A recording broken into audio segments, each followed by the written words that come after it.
خو تاسو فرض کړه د کار په سلسله کې د پاکستان نه بهر ملک ته ځئ، سعودي، قطر، دوبۍ وغیره هر یو ملک ته، نو د هغې لپاره پروټیکټر او امیګرنټس یو لازمي حصه ده. د پروټیکټر نه بغیر هغه تاسو نشئ تللی.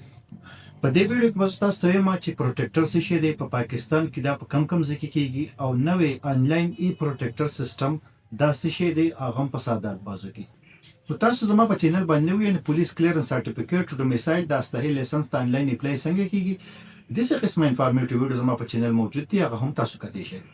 پروټیکټر د څه لپاره کیږي؟ پروټیکټر اف امیګرنټس دا یو افیشل پروسس دی کوم چې د بیرو اف امیګریشن اینډ اوورسیز امپلایمنټ د انډر کیږي. د دې مقصد پاکستاني ورکر ته لیګل رایټس ورکول دي، د پیک ایجنټس نه تاسو بچ کول دي. تاسو بهر ملک ته لاړ شئ نو له ګورنمنټ سره ستاسو ریکارډ ټول موجود دي. په ساده الفاظو کې ووایم د پروټیکټر نه بغیر تاسو په لیګل طریقه باندې کار نشئ کولی. په خیبر پښتونخوا کې صرف په 3 ښارونو کې پروټیکټر کیږي، یو پېښور، ملاکنډ، بټخیله او بل ایبټ آباد کې. د ګورنمنټ نوې آنلاین ای پروټیکټر سیسټم د هغې دا یو نوې لوی اپډیټ دی. ګورنمنټ اف پاکستان آنلاین پروټیکټر سیسټم شروع کړو. د دې پیدې څه دي؟ د کور نه ورته آنلاین اپلای وکئ، ستاسو پسې هېڅ چېرته لرې دفتر تلو ته ضرورت نشته. ستاسو ډیټا به ډایرکټ بیرو اف امیګرنټس ته لاړه شي. پیس ورته هم آنلاین د خپل موبایل نه جمع کړئ. د ایجنټس او د فراډ قصه پکې مکمل ختمه شوه. او یاد وساتئ دا پروسس چې دی د ګورنمنټ نه 100% اپروډ دی. په دې کې ډاکومنټ کم پکار دي؟ نو ستاسو ویزا، پاسپورټ او شناختي کارت او ستاسو د پیسو سلیپ. خو تاسو فرض کړه دفتر ته ځئ د پروټیکټر لپاره، نو تاسو ته به په پاسپورټ باندې سټمپ لګوو.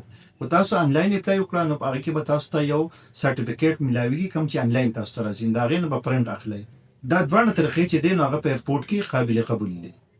نن سبا تاسو په سوشل میډیا باندې ګورئ چې خلک وایي ای پروټیکټر به هم کې په ایرپورټ کې غواړي. نو دا خبره داسې بالکل نه ده. پروټیکټر به تاسو صرف یو کوئ، خو تاسو فرض کړه په دفتر کې وکئ نو هغه هم بس انف دی، تاسو به آنلاین نه کوئ. خو تاسو آنلاین وکړو نو دفتر تلو ته بیا ضرورت نشته، نو هغه هم ټیک دی. نو په ایرپورټ کې تاسو نه بس صرف یو قسمه پروټیکټر غواړي، خو تاسو په دفتر کې کړي یا مو آنلاین کړي، نو دواړه په ایرپورټ کې قابل قبول دي.